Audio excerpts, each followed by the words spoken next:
नमस्कार साथियों, स्वागत है आप सभी का एसडीएम शो पर। आइए कुछ नया जानते हैं और जिंदगी को आसान बनाते हैं। इसी मोटिव के साथ आज के इस वीडियो को शुरू करते हैं।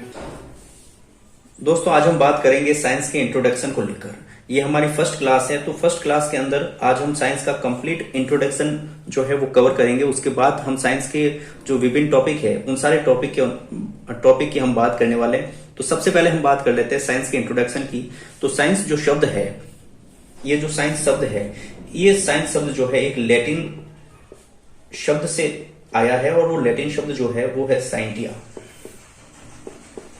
साइंटिया एक लैटिन शब्द था जिसका अर्थ होता है टू नाउ, यानी कि जानना, यानी किसी भी विषय वस्तु के बारे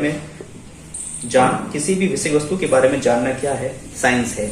ये इस लैटिन शब्द से हमें पता चलता है। उसके बाद जो विज्ञान है, इस विज्ञान को अगर हम तोड़े तो दो शब्द बन के हमारे सामने आते हैं, वी प्लस ज्ञान। वी का मतलब हो जाता है शुद्ध और ज्ञान का मतलब होता है जानना, यानी कि किसी भी विषय वस्तु के बारे में यदि हमारे पास शुद्ध जानकारी होती है तो वो विज्ञान होता है। ये इन दो शब्दों से मिलकर के हमें पता चलता है। फिर हम इसकी परिभाषा की बात करते हैं। तो परिभाषा कुछ इस प्रकार से है कि जो प्रकृति का क्रमबद्ध ज्ञान है, प्रकृति का क्रमबद्ध जो ज्ञान है वो क्या है, विज्ञान है। प्रकृति का जो क्रमबद्ध ज्ञान है वो विज्ञान है। ये थोड़ी सी संकुचित अर्थ में परिभाषा है। कंप्लीट रूप से हम विज्ञान को इसके अंदर समाहित नहीं कर सकते हैं, इसलिए संकुचित है, छोटी परिभाषा है। इसको बड़े तौर पर व्यापक तरीके से समझने के लिए हम इसकी बड़ी परिभाषा की बात करते हैं। यानी कि जो प्राचीन समय से लेकर के जो वर्तमान समय तक हमने जो कुछ भी जाना है वो सब के सब क्या है, वो विज्ञान है। ये इसके मोटे मोटे तौर पर इसका अर्थ हो गया। यानी कि जो प्राचीन समय से लेकर के अभी वर्तमान समय तक हमने जो कुछ भी जानना है वो क्या है, मोटे मोटे तौर पर वो विज्ञान है। और इसकी जो परिभाषा वो कुछ इस प्रकार से है जो किताबों के अंदर मिलती है कि प्रकृति का जो क्रमबद्ध ज्ञान है वही विज्ञान है। और ये परिभाषा जो है संकुचित रूप के अंदर है, लेकिन व्यापक रूप से यानी बड़े पैमाने पर अगर हम समझे तो प्राचीन समय से लेकर के वर्तमान समय तक जो कुछ भी हमने जाना है वो क्या है, विज्ञान है। ठीक है। और साइंस शब्द की जो उत्पत्ति हुई है वो लैटिन भाषा का एक साइंटिया शब्द है। उसका मतलब होता है टू नाउ, यानी कि जानना। ये इसका थोड़ा सा इंट्रोडक्शन हुआ। अब हम बात करते हैं साइंस के आगे, थोड़ी सी आगे बात करते हैं। तो साइंस की जो मुख्यतः शाखाएं हैं वो प्रमुख रूप से 3 शाखाएं हैं, जिसके अंदर सबसे पहले बायोलॉजी आ जाती है जो आपके एग्जाम के दृष्टिकोण से सबसे महत्वपूर्ण है। दूसरा आपके फिजिक्स और तीसरा आपकी जो है केमिस्ट्री है। ठीक है। ये 3 परिभाषाएं हैं। इन तीनों परिभाषाओं के ये तीन शाखाएं और इन तीनों शाखाओं के बारे में जो है हम थोड़ा डिटेल से इंट्रोडक्शन इनका जान लेते हैं कि आखिर में ये चीजें क्या हैं। तो इंट्रोडक्शन जानने की कोशिश करते हैं। सबसे पहले हम लेते हैं बायोलॉजी। सबसे पहले बायोलॉजी जो शब्द है वो L&T, दो वैज्ञानिक थे, L&T शॉर्ट में, यानी कि लिविनियस और दूसरा था ट्रिविनियस। ये 2 वैज्ञानिक थे। इन्होंने बायोलॉजी शब्द दिया। बायोलॉजी शब्द लैटिन भाषा के 2 शब्दों से मिलकर बना है, बायोस प्लस लोगस। बायोस का मतलब होता है सजीव और टू लोगस का मतलब होता है अध्ययन करना, यानी कि सजीवों का अध्ययन करना ही क्या है, बायोलॉजी है। यहां पर सजीव शब्द आया है। सजीव वे प्राणी होते हैं जिनके अंदर कुछ शर्तें होती है। सजीव होने के लिए कुछ शर्तें होती है, जैसे कि श्वसन करना चाहिए, दूसरा पोषण करना चाहिए, तीसरा उत्सर्जन करना चाहिए, चौथा पाचन करना चाहिए, पांचवा जनन करना चाहिए यानी रिप्रोडक्शन, छठा जो है वो है वर्दी होनी चाहिए। अगर इनमें से 2 या 3 कंडीशन भी अगर फॉलो हो जाती है तो वो क्या होते हैं, सजीव होते हैं। चाहे वो पादप हो चाहे जंतु हो, उनके लिए जो है ये कंडीशनें होती हैं। इन कंडीशनों में से अगर 2 या 3 कंडीशन भी अगर अप्लाई होती है तो वो सजीव की श्रेणी के अंतर्गत आते हैं। तो इस प्रकार से बायोस प्लस लोगस का हमने थोड़ा सा अर्थ देखा, यानी सजीव का जो अध्ययन है वो बायोलॉजी के अंदर किया जाता है। अब जो सजीव है वो 2 प्रकार के हो सकते हैं, एक तो जंतु हो जाते हैं और दूसरे क्या हो जाते हैं, पादप हो जाते हैं। जंतु को जो हम पढ़ते हैं वो जूलॉजी के अंदर पढ़ते हैं और पादप को हम पढ़ते हैं बॉटनी के अंदर। ठीक है, यानी कि जीव जंतु के बारे में हम अगर अध्ययन करेंगे तो वो जूलॉजी होगी, और बॉटनी के अंदर जो है पादप विज्ञान का हम अध्ययन करेंगे। तो अब हम बात कर लेते हैं जूलॉजी की। तो जूलॉजी का जो जनक है वो कौन है? अरस्तु है। कौन है? अरस्तु इसका जनक है। बॉटनी का जो जनक है वो है थियोफ्रेस्टिस। थियोफ्रेस्टिस ये बॉटनी का जनक है। सबसे बड़ी बात यह है कि बायोलॉजी का अगर जनक पूछ ले हमें तो वो अरस्तु है।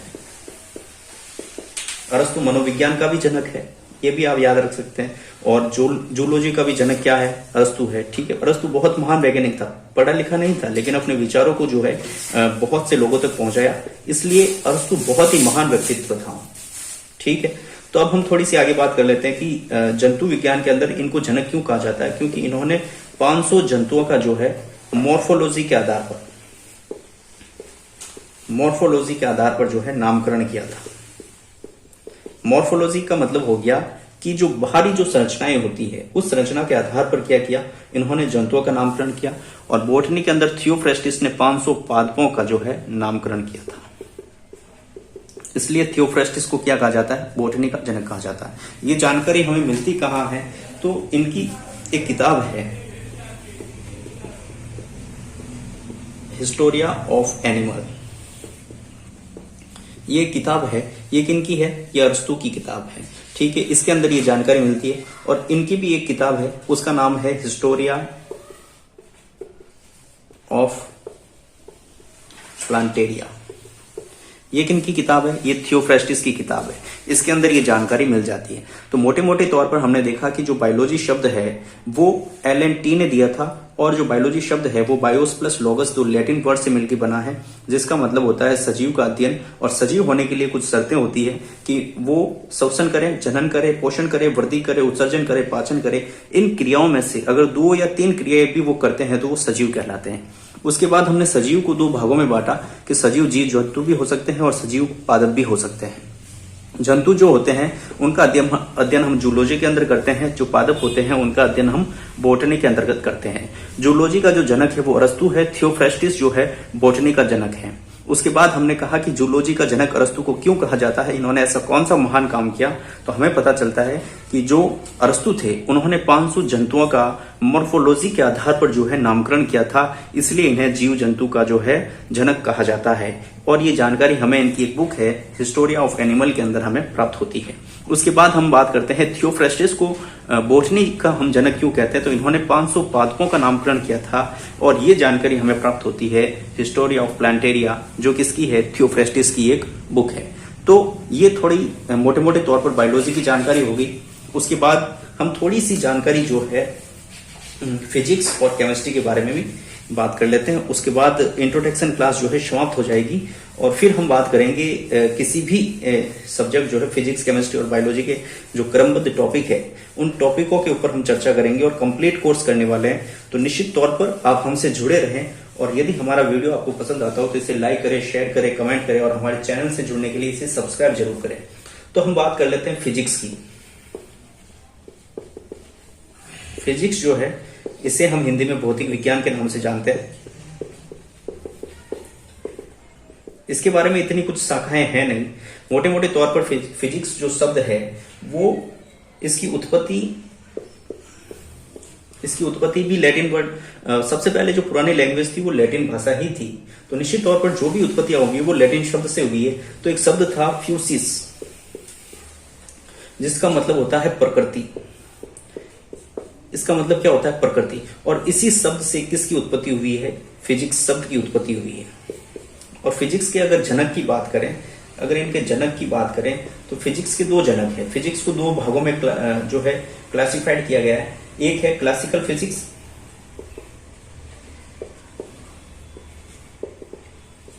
ठीक है, और दूसरी है मॉडर्न फिजिक्स। क्लासिकल फिजिक्स जो है हम जानते हैं न्यूटन, जिनका पूरा नाम है आइजैक न्यूटन। ये जो है क्लासिकल फिजिक्स के जनक माने जाते हैं, और जो मॉडर्न फिजिक्स है, मॉडर्न फिजिक्स के जो जनक है वो आइंस्टीन माने जाते हैं। आइंस्टीन E=mc² वाली जो समीकरण दी थी, इसकी टी शर्ट भी हमें जो है मार्केट में अवेलेबल मिलती है। साइंस के जो लवर हैं वो इस टाइप की टी शर्ट भी पहनते हैं। तो मॉडर्न फिजिक्स के जनक है जो आइंस्टीन है, और क्लासिकल फिजिक्स जो है उसके जनक जो है आइजैक न्यूटन है। उसके बाद हम यहीं पे केमिस्ट्री की भी बात कर लेते हैं। केमिस्ट्री भी साइंस की एक मुख्य शाखा है जिसके अंदर रसायन का अध्ययन किया जाता है। इसे रसायन विज्ञान कहा जाता है। इसके नाम से ही पता चलता है कि जो भी केमिकल है उनका अध्ययन किसके अंदर किया जाता है, इसके अंदर किया जाता है। इसकी जो उत्पत्ति है वो एक लैटिन भाषा का शब्द है केमिया। केमिया एक लैटिन भाषा का शब्द है जिसका मतलब होता है काली मिट्टी, यानी कि सबसे पहले काली मिट्टी के अंदर रसायन प्राप्त हुए थे, इसीलिए केमिया से जो है केमिस्ट्री शब्द बना। और इसके बाद इसको जो प्राप्त करने वाले थे, सबसे पहले रसायन प्राप्त करने वाले थे वो लेवोसियर थे, लेवोसियर। इसलिए लेवोसियर को क्या कहा जाता है, केमिस्ट्री का जनक कहा जाता है। लेवोसियर के बारे में एक दो बातें और जान लेते हैं कि O2 की जो खोज की थी, यानी कि ऑक्सीजन, O2 का यहां मतलब क्या हो गया, ऑक्सीजन। ऑक्सीजन की जो खोज की थी वो लेवोसियर ने की थी। उसके अलावा जो रासायनिक संयोजन हम पढ़ते हैं, रासायनिक संयोजकता, जब ये आगे आएगा तो हम बात करेंगे केमिस्ट्री के अंदर कि ये क्या होता है। तो रासायनिक संयोजकता के बारे में हमें सबसे पहले बताने वाले वैज्ञानिक कौन थे, लेवोसियर थे। तो इस प्रकार से जो साइंस का जो इंट्रोडक्शन है वो हमने पढ़ लिया। बायोलॉजी के बारे में थोड़ी सी जानकारी पढ़ी, फिजिक्स के बारे में, केमिस्ट्री के बारे में, इनकी उत्पत्ति कहाँ से हुई, मोटे मोटे तौर पर इनका मतलब क्या होता है, तो वो सारी जानकारी हमने प्राप्त कर ली है। तो अगले हम वीडियो में हम प्राप्त करेंगे कि जो बायोलॉजी है, फिजिक्स है और केमिस्ट्री है, इनके बारे में कंप्लीट डिटेल से हम बात करेंगे। सारे टॉपिक के ऊपर हम वीडियो लेकर आने वाले हैं। अगर आप हमसे जुड़ना चाहते हैं तो हमारे चैनल को सब्सक्राइब करें, बेल आइकन जो है उसे प्रेस कर दें ताकि जो नोटिफिकेशन है वो आपको प्राप्त हो सके। ठीक है, तो चैनल को जरूर से सब्सक्राइब करें। आज के इस वीडियो में इतना ही, मिलते हैं नेक्स्ट वीडियो में। थैंक यू, धन्यवाद।